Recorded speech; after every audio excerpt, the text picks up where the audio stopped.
신명기 10장 12절에서 16절 말씀입니다. 제가 봉독하도록 하겠습니다.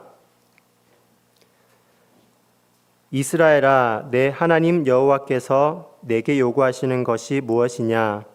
곧 내 하나님 여호와를 경외하여 그의 모든 도를 행하고 그를 사랑하며 마음을 다하고 뜻을 다하여 내 하나님 여호와를 섬기고 내가 오늘 내 행복을 위하여 내게 명하는 여호와의 명령과 규례를 지킬 것이 아니냐. 하늘과 모든 하늘과 땅과 그 위의 만물은 본래 내 하나님 여호와께 속한 것이로되 여호와께서 오직 내 조상들을 기뻐하시고 그들을 사랑하사 그들의 후손인 너희를 만민 중에서 택하셨음이 오늘과 같으니라. 그러므로 너희는 마음의 할례를 행하고 다시는 목을 곧게 하지 말라. 아멘. 이 시간 유재호 목사님 나오셔서 칭찬받는 신앙이라는 제목으로 말씀 선포해 주시겠습니다.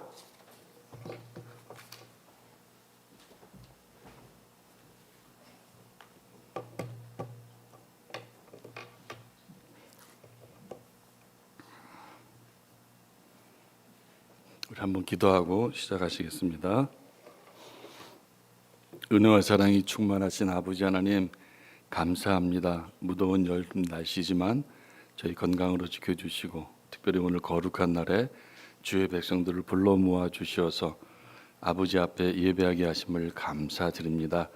오늘도 말씀을 듣는 자나 전하는 자가 하나 되어서 하나님께만 영광 돌려드리는 은혜의 시간이 되게 인도하여 주시옵소서. 모든 것 주께 의탁드리오며 사랑이 많으신 예수님의 이름으로 기도하옵나이다. 아멘.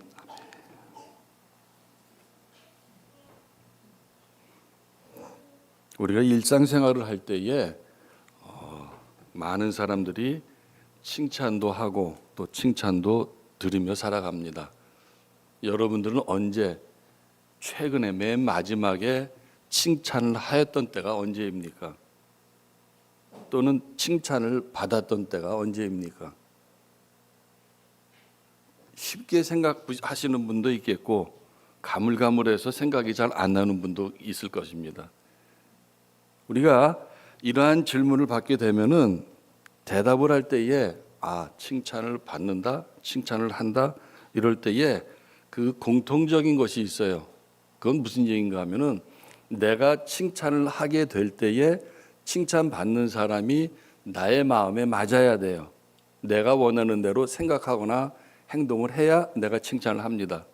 반대로 내가 칭찬을 받는다 그럴 때는 나에게 칭찬해 주는 사람의 그 마음에 맞는 말이나 행동을 할 때에 우리가 칭찬을 받게 되는 것입니다. 그래서 이제 어린 자녀가 있는 그 부모들은 지금 뵈니까 어린 자녀가 있는 분들은 많이 없어요.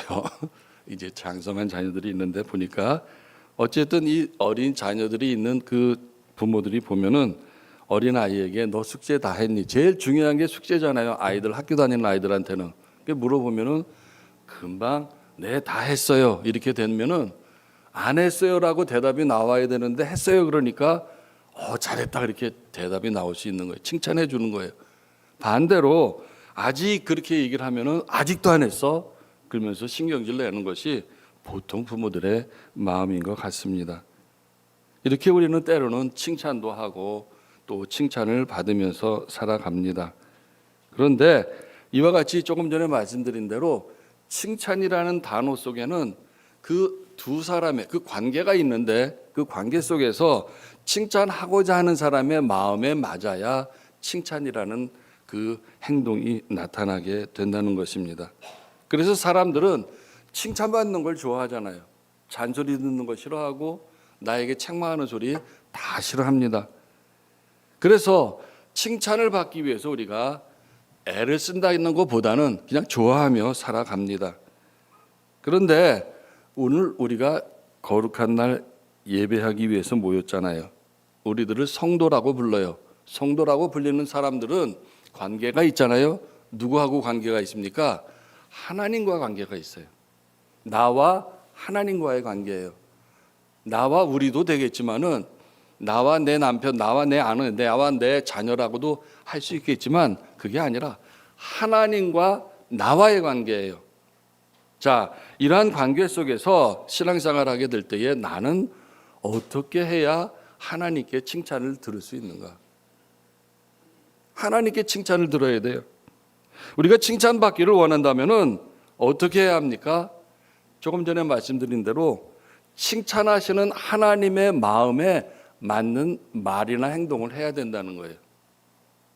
칭찬받기를 원하는 사람이 주고자 하는 사람의 마음에 들지 않는데 칭찬을 하지 않는다고 불평을 할 수가 없기 때문에 그렇다는 거죠. 자, 그렇다면 우리가 칭찬을 받기를 원한다면 어떻게 해야 되는가? 하나님의 칭찬을 받기 위해서 우리는 어떻게 해야 됩니까? 첫 번째로 우리가 기억해야 하는 것은 하나님을 경외하고 그 모든 도를 행해야 한다는 거예요. 오늘 본문의 신명기 10장 12절 상반절에 보니까 이스라엘아 내 하나님 여호와께서 내게 요구하는 것이 무엇이냐? 곧 내 하나님 여호와를 경외하여 그의 모든 도를 행하고 이렇게 얘기를 하고 있어요. 첫 번째로 우리가 기억해야 하는 것은 하나님을 경외하면서 그 도를 행하라는 거예요. 우리가 이 구절이 어떤 구절인가 하면은 이스라엘 백성이 애굽에서 나왔어요. 애굽에서 나와서 40년의 광야 생활을 다 마치고 이제 요단강 동편에 모압이라는 지방에 이 사람들이 여기 와 있을 때에 그 당시에 리더였던 모세가 이 이스라엘 백성들에게 주신 말씀이 오늘 제가 방금 읽어드린 또 우리 장로님이 대독해 주신 말씀이 바로 그 말씀이란 말이에요. 자, 그런데 중요한 사실은 여기 지금 모세의 그 권면을 듣는 이스라엘 백성들이 누구냐면은 애굽에서 나온 사람들이 아니에요. 애굽에서 나왔던 부모 세대는 40년이라는 기간을 통해서 광야에서 다 죽었다는 사실이에요. 그러면은 모압 지방의 이 동편에 요단강 동편에 와 앉아 있는 이 이스라엘 백성들이 누구냐? 이 사람들은 애굽을 나올 때에 그 당시 20세 이하의 사람들, 그리고 광야에서 태어났던 사람들, 이러한 사람들이 지금 요단 동편 모압 지방에 모여 있는 거예요. 바로 그 사람들을 향해서 모세가 지금 이와 같은 말씀을 권면하고 있는 거죠. 여기 이러한 이야기를 쭉 하고 난 다음에 마지막에 뭐라고 얘기를 하냐면은 그러므로 너희는 마음에 할례를 행하고 다시는 목을 곧게 하지 말라, 이런 경고를 해요. 앞에 이제 많은 솔루션을 제시해 놓고 결론적으로 너희는 마음에 할례를 행하고 다시는 목을 곧게 하지 말라. 사실 이들이 잘못한 건 아니에요. 지금 이 이야기를 듣는 사람들이 잘못한 건 아니에요. 누가 잘못했어요? 부모 세대가 잘못했단 말이에요. 이 말씀은 모세가 시내산에서 십계명을 받았을 때에 받고 내려와 가지고 거기에 있는 이스라엘 백성 누구예요? 이 애굽을 나온 1세대 부모 세대 이스라엘 백성들을 향해서 하나님의 명령과 규칙을 갖다가 선포를 했어요.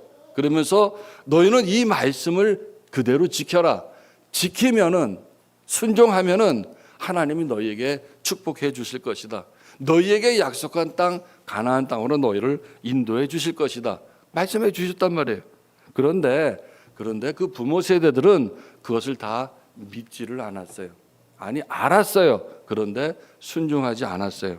순종하지 않은 결과 어떻게 됐어요? 광야 40년 동안 하나님께서 그들을 헤매게 만든 다음에 그들을 그 광야에서 다 죽게 만들었다는 거예요. 사실 이집트에서 지금 있는 이스라엘까지 가는 길은 쭉 올라가면은 얼마 안 걸려요. 그런데 40년이나 걸렸어요. 40년이나 걸려서 그들을 요단 동편에 오게끔 만들었다는 거예요. 왜 그랬어요? 40년 동안 청소를 해야 했으니까. 하나님 말씀을 듣지 않는, 하나님 말씀에 불순종하는 자들을 다 청소하기 위해서 40년이란 기간이 걸렸어요. 그리고 그 후에 그들 자녀 세대에게 다시 한번 경고를 하는 거예요. 뭐라고 얘기해요? 그러므로 너희는 마음에 할례를 행하고 다시는 목을 곧게 하지 말라. 하나님 앞에 목을 뻣뻣이 세우지 말라는 거예요. 하나님 앞에 교만하지 말라는 거예요. 자, 그러면은 모세가 이와 같은 경고를 하는데 경고하기 전에 무슨 얘기를 한 거예요? 오늘 모세는 이스라엘 백성들을 향해서 일깨워 주기를 지금 첫 번째로 얘기하는 게 하나님을 경외하라는 거예요. 하나님을 경외하라. 이스라엘아, 네 하나님 여호와께서 내게 요구하시는 것이 뭐냐? 하나님이 원하는 게 있다는 거예요. 뭘 원하느냐? 곧 내 하나님 여호와를 경외하여 그의 모든 도를 행하라. 하나님을 경외하라는 거예요. 자, 오늘 우리가 이러한 말씀을 보게 될 때 경외라는 말이 좀 어려운 말이에요. 한자어란 말이에요. 한자어인데 경외라는 말은 한자어로 공경할 경자와 두려워할 외자를 써서 두려워하면서 공경하라는 거예요. 그러니까 우리가 하나님을 대할 때 두려워하면서 공경하라는 거예요. 그래서 하나님을 경외한다는 것은 우리가 늘 하나님에 대해서 두려운 마음이 있어야 돼요. 그리고 공경해야 한다는 거죠. 그런데 우리가 이와 같이 그 하나님을 경외해야 하는 것은 우리가 하나님을 경외하는 마음, 존경하는 마음, 이러한 마음이 없다면은 다른 어떤 것도 할 수가 없기 때문에 그래요. 하나님께 대해서 내가 경외하는 마음이 없다면은, 존경하는 마음이 없다면은 뭘 하겠어요? 그렇습니다. 우리는 하나님을 공경하는 마음을 우리가 가져야 돼요. 그러한 마음이 없이는 우리가 하나님을 섬길 수가 없다는 거예요. 또한 두려워하지 않으면서 어떻게 그 말씀을 순종하겠어요? 내가 지금 나에게 말하는 그 대상이 나에게 말을 할 때 내가 두려워하는 마음이 없다면은 무슨 얘기를 하든지 내가 듣질 않게 된다는 거예요. 마이동풍이죠. 너는 짖어라. 나는 안 듣는다. 그냥 막고 있는 거예요. 그러나 두려워하는 마음이 있다면은 그 말에 순종하게 돼 있다는 거예요. 복종까지는 안 가더라도 순종의 마음이 생기게 된다는 거죠.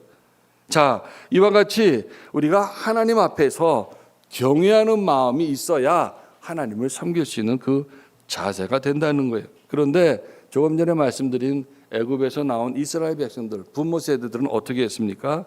오늘 그들은 직접 시청각 교육을 받았던 사람들이에요. 애굽을 나올 때 10가지 재앙의 맨 마지막 재앙이 뭡니까? 장자의 죽음이에요. 애굽의 모든 장자가 다 죽어갈 때에 이스라엘의 장자는 목숨을 부지할 수 있었다는 거죠. 또 광야에서 이 애굽에서 나와서 이 홍해를 육지같이 건너고 그런 것도 다 봤어요. 그리고 광야에 왔는데 애굽에서 나올 때 급하게 나오느라고 짊어졌는데 며칠분밖에 먹을 게 없어요. 요즘처럼 뭐 가다가 휴게소가 있는 것도 아니고 가게가 있는 것도 아니고 직접 해서 먹어야 되는데 아무것도 없는 거예요. 한 며칠 지나니까 먹을 게 다 떨어졌어요. 이 사람들이 불평불만하는 거예요. 먹을 거 달라. 네가 우리를 여기까지 이끌고 나왔으면은 먹을 걸 달라, 그렇게 얘기를 하는 거예요. 그때 하나님께 모세가 기도했을 때 하나님은 어떻게 했습니까? 만나도 내려줬잖아요. 아침에 눈 뜨면은 아침에 광야에 나가면은 걷어가지고 그걸 먹게끔 만들어줬어요. 그게 만나라 그러잖아요. 근데 그것도 체험을 다 했어요. 하나님의 역사로 애굽의 장자가 죽어가는 것도 보았습니다. 홍해가 육지같이 건너 이 홍해가 막혀 있었지만 하나님께 기도했더니 하나님이 가리키라 그래서 가리켰더니 홍해가 육지같이 갈라지는 것도 보았습니다. 배가 고플 때 만나가 내려서 먹는 역사를 맛보았습니다. 목이 마르다니까 샘이 나서 물을 마시게 합니다. 고기를 먹겠다 그러니까 모치라기를 갖다가 내려줘서 먹게끔 했습니다. 원하는 대로 다 해줬어요. 그런데 중요한 사실은 그들이 그것을 다 믿지 않았다는 거예요. 그 다음에 하나님이 주시는 말씀, 시내산에 도착했는데 하나님이 법을 줘요. 십계명을 주시고 여러 가지 규례를, 법도를 다 주십니다. 그러면서 이렇게 행하라. 그러면 너희가 내가 주는 복으로 살 거다. 근데 이스라엘 백성들은 그걸 갖다가 믿지 않았어요. 아니, 순종하지 않았어요. 결과 어떻게 됐습니까? 광야의 먼지가 됐다는 거예요. 그런데 요즘에 신앙생활하는 사람들 가운데서도 우리 하나님, 사랑의 하나님이시죠. 물론 우리 하나님 사랑의 하나님이세요. 사랑의 하나님으로만 믿기 때문에 자기 마음대로 살아가요. 하나님 말씀은 이렇게 해라, 이렇게 하지 말라. 성경에는 딱 두 가지밖에 없어요. 하라, 하지 말라예요. 또 하나님께서 보시기에 거룩하다, 거룩하지 않다. 딱 두 가지로 봐요, 사람을 볼 때. 그런데 사람들이 하나님을 사랑의 하나님만 보니까 자기 마음대로 살아가요. 하나님이 하라는 건 하지도 않고 또 하지 말라는 건 열심히 행합니다. 자기 마음대로 살아갑니다. 그러다 보니까 사람들은 하나님을 공경하는 마음이 점점 없어지게 되고 하나님을 두려워하는 마음이 없어지게 된다는 거예요. 그렇습니다. 우리가 하나님의 백성이라고 불리는 우리들은 하나님을 경외해야 합니다. 하나님을 공경하고 두려워해야 합니다. 그렇게 할 때에 우리 하나님은 우리가 바라볼 때에 그러한 하나님이시기 때문에 우리가 말씀에 순종할 수 있고 또 우리가 진정 하나님께 원하시는 그러한 귀한 백성으로 살아갈 수 있게 된다는 것이에요. 그런데 이러한 모습은 교회나 가정에서 또 마찬가지 아닙니까? 가정에서 장성한 자녀들이 나에 대해서 존경하는 마음이 없어요. 부모를 경외하는 마음이 없어요. 어떻게 향합니까? 말을 안 들어요. 말을 안 들어요. 부모를 존경하지 않으니까 자기 마음대로 살아가요. 교회에서도 신앙생활할 때 마찬가지 아닙니까? 하나님을 경외하는 마음이 없다면은 우리가 하나님을 마음대로 섬기는 거예요. 하나님의 말씀이 있는 대로 말씀에 벗어나는 그러한 삶을 살아간다는 거예요. 따라서 우리가 하나님의 칭찬을 받기를 원한다면 먼저 하나님을 경외하고 그 말씀대로 다 행해야 합니다. 말씀에 온전히 순종해야 합니다. 우리가 그렇게 하나님을 경외하고 하나님의 말씀에 순종할 때에 우리는 어떻게 됩니까? 하나님의 칭찬을 받게 된다는 거예요. 조건이 하나님을 경외하라, 그럼 칭찬을 받는다는 거예요. 그래서 시편 기자는 시편 25편 12절 13절 말씀에서 여호와를 경외하는 자 누구나 그가 택할 길을 그에게 가르치시리라. 그의 영혼은 평안히 쉬고 그의 자손은 땅을 상속하리로다라고 말씀을 합니다. 하나님을 경외하는 자가 받을 상급을 일깨워 준 거예요. 여러분은 하나님을 경외하며 살아가십니까? 여러분은 이제 하나님을 경외하여 살아감으로 하나님의 사랑을 받고 베풀어 주시는 은혜로 감사의 삶을 살아가는 여러분들 되시기를 주님의 이름으로 축원합니다. 두 번째로 우리가 기억해야 하는 것이 있습니다. 뭡니까? 하나님을 사랑하라는 거예요. 경외하는 마음이 있으면 사랑하라는 거예요. 신명기 10장 12절 상반절 보니까 또 좀 더 읽겠습니다. 이스라엘아, 내 하나님 여호와께서 내게 요구하시는 것이 무엇이냐? 곧 내 하나님 여호와를 경외하여 그의 모든 일을 행하고 그를 사랑하며 그랬어요. 경외한 다음에는 사랑하는 마음이 있어야 돼요. 하나님을 경외하는 사람은 하나님을 사랑하는데, 왜냐하면 하나님은 인격체이시기 때문에 그래요. 목적이 아니에요. 하나님은 인격체이세요. 만약 우리가 하나님을 두려워하기만 하고 사랑하지 않는다면은 우리는 결코 하나님과 깊은 교제를 나눌 수가 없어요. 두려워하기만 하면은 먼 곳에 있잖아요. 가까이 가기가 멀잖아요. 힘들잖아요. 근데 두려워하지만은 그러나 사랑하는 마음이 있다면은 우리가 관계를 맺게 되는 거예요. 교제를 나눌 수 있게 된다는 거죠. 우리가 하나님과 교제하지 못한다면 어때요? 하나님의 뜻을 전혀 깨달을 수가 없어요.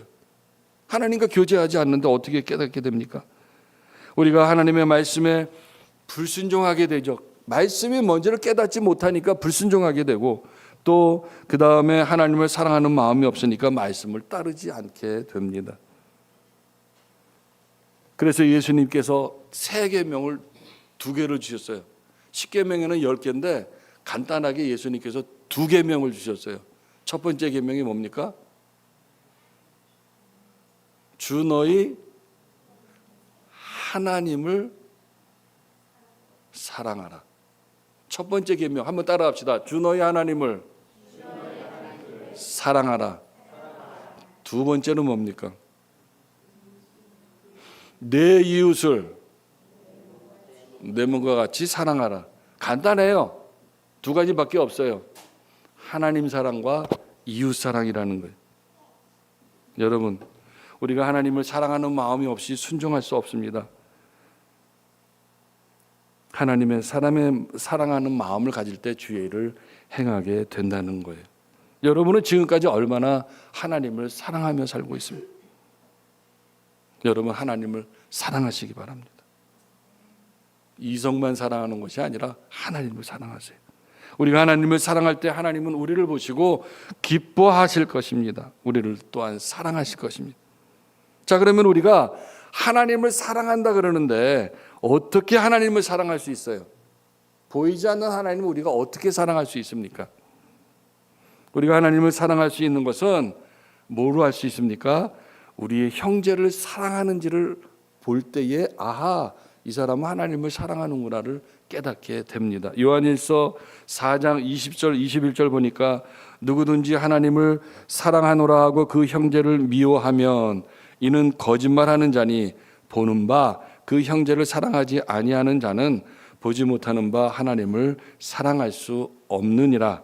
우리가 이 계명을 주께 받았나니 하나님을 사랑하는 자는 또한 그 형제를 사랑할지니라 말씀하셨어요. 우리가 하나님을 사랑하는 것을 보여줄 수 있는데 그게 뭐예요? 형제를 사랑하라는 거예요. 교회 안에서 주의 피로 이루어진 형제 자매를 여러분 사랑하고 있습니까? 사랑하시기 바랍니다. 왜냐하면 그것이 하나님을 사랑하는 한 방법이 되기 때문에 그래요. 그런데 재미있는 사실은 뭐냐면은 내가 사랑한다 그럴 때 교회 안에서 형제 자매를 사랑하고 뭐 이웃을 사랑하고 할 때에 나에게 유익을 주는 사람을 사랑을 하더라고요. 나에게 해를 끼치는 사람은 사랑하지를 못해요. 사랑하지만 적당히 사랑해요. 아니, 사랑하지 않습니다. 근데 중요한 사실은 문제는 하나님이 그걸 다 아신다는 거예요. 네가 나를 사랑하는구나. 하나님이 아신다는 거예요. 마태복음 5장 43절에서 48절 좀 긴데 제가 한번 읽어드리겠습니다. 또 내 이웃을 사랑하고 내 원수를 미워하라 하였다는 것을 너희가 들었으나 나는 너희에게 이르노니 너희 원수를 사랑하며 너희를 핍박하는 자를 위하여 기도하라. 이같이 한즉 하늘에 계신 너희 아버지의 아들이 되리니 이는 하나님이 그 해를 악인과 선인에게 비추시며 비를 의로운 자와 불의한 자에게 내려주심이라. 너희가 너희를 사랑하는 자를 사랑하면 무슨 상이 있으리요? 세리도 이같이 아니하느냐? 또 너희가 너희 형제를에게만 무난하면 남보다 더하는 것이 무엇이냐? 이방인들도 이같이 아니하느냐? 그러므로 하늘에 계신 너희 아버지의 온전하신가 같이 너희도 온전하라. 이러면서 형제 사랑할 것을 말씀하고 있습니다. 그렇습니다. 원수까지라도 사랑하라고 하시는 것이 주님의 말씀이에요. 그게 사랑의 증거가 된대요. 그래서 주님은 그것을 실천하셨는데 어떻게 실천하셨어요? 십자가에 달려 돌아가실 때 당신을 십자가에 못 박은 로마 병정들이 앞에 있어요. 근데 주님께서 뭐라고 말씀하십니까? 아버지, 저들을 사하여 주옵소서. 자기들이 하는 것을 알지 못함이니이다. 자기를 못 박은 로마 병정들을 향해서 주님께서 용서해달라고, 사랑으로 용서해달라고 말씀하신 것입니다. 따라서 이제 그리스도인이라고 불려지는 우리들은 주님을 본받아서 형제를 사랑하며 하나님을 사랑하는 증거를 나타내므로 하나님께 칭찬받고 살아가는 여러분 되시기를 주의 이름으로 축원합니다. 세 번째로 마음을 다하고 성품을 다하여 하나님을 섬겨야 합니다. 경외하고 사랑하고 이번에는 어떻게 하라고요? 섬기라는 거예요. 행동을 나타내 보이라는 거예요. 신명기 10장 12절 쭉 내려가서 마음을 다하고 뜻을 다하여 내 하나님 여호와를 섬기고 그랬어요. 하나님을 경외하는 사람은 하나님을 사랑해야 되고 하나님을 사랑하는 사람은 하나님을 섬겨야 됩니다. 그래서 마태복음 10장 17절 보니까 너희 하나님 여호와는 신 가운데 신이시며 주 가운데 주시여 크고 능하시며 두려우신 하나님이시라. 사람을 외모로 보지 아니하시며 뇌물로 받지 아니하시고 말씀하세요. 자, 하나님 보세요. 하나님은 어떻게 한다고요? 외모를 보지 아니하시고 속 사람을 보시는 분이에요. 우리가 하나님을 섬긴다라고 말만 하면은 하나님이 그걸 아신다는 거예요. 행동이 나타나지 않으면은 하나님이 아신다는 거예요. 따라서 우리는 마음과 뜻과 정성을 다해서 하나님을 섬겨야 합니다. 그런데 교회에서 우리가 섬긴다 할 때에, 교회에서 일을 할 때에 우리는 그렇게 마음을 다하고 성품을 다하여 하나님을 섬겨야 하는데 때때로 우리는 마음이 없이 일하는 사람이 있어요. 흉내만 내는 사람이 있어요. 우리 교회 안에 많은 부서들이 있잖아요. 오늘 찬양팀도 있고 또 주일학교에서 반사도 하고 오늘 성도님들을 위해서 열심히 맛있는 것도 준비하시는 분도 계시고 선교회도 있고 뭐 여러 부서가 있어요. 그런데 그러한 데서 이렇게 섬기고 있는데 그 섬기는 것 자체가 하나님을 경외하고 사랑하고 두려워하는 마음이 없이 다른 사람에게 보여주기 위해서 행동으로 할 수는 있어요. 그런데 그렇게 하는 것을 사람들은 몰라요. 와, 아무개 집사님, 아무개 굉장히 열심히 일 잘해. 우리들이 눈이 볼 때는 보인단 말이에요. 그렇게. 그런데 하나님을 섬기는 마음, 하나님께 대한 그 사랑의 마음, 하나님을 섬기는 그 마음이 없이 흉내는 낼 수 있다는 거예요. 이건 자기만 알아요. 다른 사람은 몰라요. 여러분 한번 속으로 가슴에 손 얹고서 한번 생각을 해보세요. 내가 교회에 와서 섬기고 있는데 내가 섬기는 섬김은 하나님께서 인정하시는 섬김인가?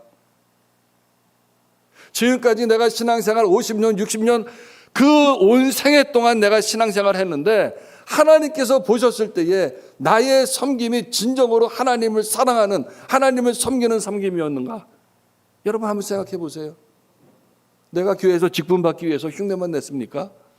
그런 분도 있더라고요. 그런 분도 있어요. 사람의 눈에 들게 하기 위해서 할 수는 있어요. 그러나 하나님은 아신다는 거예요. 그래서 주님도 마태복음 6장 1절 말씀에서 사람에게 보이려고 그들 앞에서 너희의 의를 행하지 않도록 주의하라. 그리하지 아니하면 하늘에 계신 너희 아버지께 상을 받지 못하느니라 그랬어요. 사람들에게 칭찬은 받을 수 있어요. 그러나 하나님의 상급이 없다는 거예요. 하나님의 칭찬을 받을 수가 없다는 거예요. 따라서 우리는 하나님 앞에서 온전한 의를 행하며 살아가야 됩니다. 하나님을 온전히 섬길 때 우리가 하나님의 인정을 받게 되는 거예요. 칭찬을 받게 되는 거예요. 진정으로 하나님을 섬기며 살아가는 여러분들 되시기를 바랍니다. 우리가 하나님을 섬기기를 원한다면 온 마음을 다해서 섬겨야 됩니다. 우리의 모든 것을 드려야 됩니다. 마음과 뜻과 정성을 다해서 하나님을 섬겨야 됩니다. 왜냐하면 우리가 그렇게 하나님을 진정으로 섬기게 될 때에 하나님이 그것을 다 보신다는 것들. 우리는 그런 걸 다 보시기 때문에 우리는 그렇게 섬기며 나가야 됩니다. 이제 여러분의 남은 생에는 하나님을 섬길 때 진정으로 하나님을 섬기며 나아감으로 하나님께서 여러분들을 인정해 주시고 칭찬받는 귀한 삶 살아가는 여러분 되시기를 주의 이름으로 축원합니다. 조금 긴데 마지막입니다. 네 번째 하나님의 말씀에 순종하고 그 명령과 규칙을 지키라는 거예요. 섬기는데 내 마음대로 섬기는 게 아니에요. 하나님의 규칙대로 섬기라는 거예요. 하나님 말씀대로 섬기라는 거예요. 신명기 10장 12절 13절 통째로 다시 한번 또 읽어보겠습니다. 이스라엘아 내 하나님 여호와께서 내게 요구하시는 것이 무엇이냐? 곧 내 하나님 여호와를 경외하여 그의 모든 도를 행하고 그를 사랑하며 마음을 다하고 뜻을 다하여 내 하나님 여호와를 섬기고 내가 오늘 내 행복을 위하여 내게 명하는 여호와의 명령과 규례를 지킬 것이 아니냐 그랬어요. 왜 이렇게 하라 그래요? 우리의 행복을 위해서. 행복을 위해서. 너희의 행복을 위해서 하나님께서 명하시는 명령대로, 규칙대로, 말씀대로 행하라는 거예요. 우리가 아무리 말로 사랑한다 그래도 표현을 안 하면 모르잖아요. 부부지간에 사랑하는 마음이 있어서 마음껏 애쓰고 살아가요. 그런데 한 번도 사랑한다는 말을 안 하면은 저 사람이 나를 사랑하는 거냐, 안 사랑하는 거냐. 표현을 해야 되잖아요. 하나님께도 마찬가지예요. 하나님 나 사랑해요. I love you, Lord. 찬양은 많이 해요. 근데 행동이 나타나질 않아요. 행동이 나타나야 되는 거예요. 우리가 잘 아는 대로 행함이 없는 믿음은 죽은 믿음이라고 야고보 선생이 얘기하잖아요. 마찬가지예요. 행함이 없는 사랑도 죽은 사랑이랑 마찬가지예요. 그래서 주님도 요한복음 14장 21절 말씀에 나의 계명을 지키는 자라야 나를 사랑하는 자니 나를 사랑하는 자는 내 아버지께 사랑을 받을 것이요 나도 그를 사랑하여 그렇게 나를 나타내리라. 그에게 나를 나타내리라. 하나님을 사랑해야 됩니다. 사랑하는 표현이 있어야 되는 거예요. 우리가 하나님을 사랑한다면 하나님의 말씀대로 행해야 됩니다. 하나님께서 원하시는 대로 행해야 합니다. 내 뜻대로가 아니라 하나님께서 원하는 대로 하는 것이 올바른 섬김, 사랑입니다. 하나님께 칭찬을 받으며 살기를 원하십니까? 아니 진정으로 물어보는 거예요, 여러분. 여러분 하나님께 칭찬받고 사고 싶습니까? 하나님께 인정받기를 원하십니까? 우리 하나님 우리랑 비교할 수가 없잖아요. 천지를 창조하신 하나님이세요. 없는 것에서 있게 만드시는 하나님이세요. 아픈 거 아무것도 아니에요. 고쳐주신다고요. 없는 것도 문제가 아니에요. 없는 데서 있게 해주시니까. 중요한 사실은 하나님께 인정받으면 된다는 거예요. 하나님께서 여러분을 칭찬하시면 모든 문제가 해결된다는 거예요. 여러분 오늘 이 자리에 나오실 때 어떤 문제를 가지고 나오셨는지 저는 모릅니다. 그러나 우리 하나님은 아세요. 하나님의 말씀에 온전히 순종할 때 여러분은 이 모든 것을 다 받아 누리며 칭찬을 받게 됩니다. 오늘 모세가 누구에게 말씀했다 그랬어요? 애굽을 나온 출애굽 2세 자녀들에게 얘기했어요. 왜 얘기했겠어요? 지금 모세가 부모 세대에게 얘기할 때는 80살이에요. 근데 40년 전에 하니까 120세 할아버지가 그 손주들한테 향해서 이야기하는 거예요. 얼마나 안타까우면은 목이 곧지 말아라. 다시는 하나님께 불순종해서 너희들 멸망당하는 일 안 당했으면 좋겠다. 할아버지의 마음이에요. 그 마음으로 간절하게 그 손주 세대들을 향해서 말씀을 전한 것이 바로 이 말씀이에요. 여러분 어떻게 해야 되겠습니까? 하나님을 경외하세요. 하나님을 사랑하세요. 하나님을 섬기세요. 섬기되 말씀대로 섬기세요. 하나님 뜻대로 섬기세요. 그럴 때 여러분들은 하나님의 인정을 받게 될 것입니다. 하나님의 칭찬을 받게 될 것입니다. 앞으로 여러분의 남은 생에는 하나님께 인정받은 자로서 날마다 칭찬받고 여러분의 부족함이 없어지고 여러분의 연약함이 없어져서 날마다 감사함으로 기쁨으로 충만한 삶을 살아가는 여러분들의 남은 생애가 되시기를 주님의 이름으로 축원합니다. 기도합시다. 은혜와 사랑이 충만하신 아버지 하나님 감사합니다. 오늘 말씀을 통해서 모세가 이스라엘 백성들을 향해서 다시는 죄를 짓지 말고 말씀에 순종해서 하나님께 인정받고 칭찬받는 귀한 삶을 살아가는 권면을 해주신 것을 다시 한번 깨닫게 하시니 감사합니다. 이제 우리의 남은 생에는 하나님께 순종하여서 인정받고 칭찬받는 귀한 삶을 살아가는 우리의 남은 생애가 되게 인도하여 주시옵소서. 모든 것 아버지 앞에 의탁드리옵니다. 사랑이 많으신 예수님의 이름으로 기도하옵나이다. 아멘.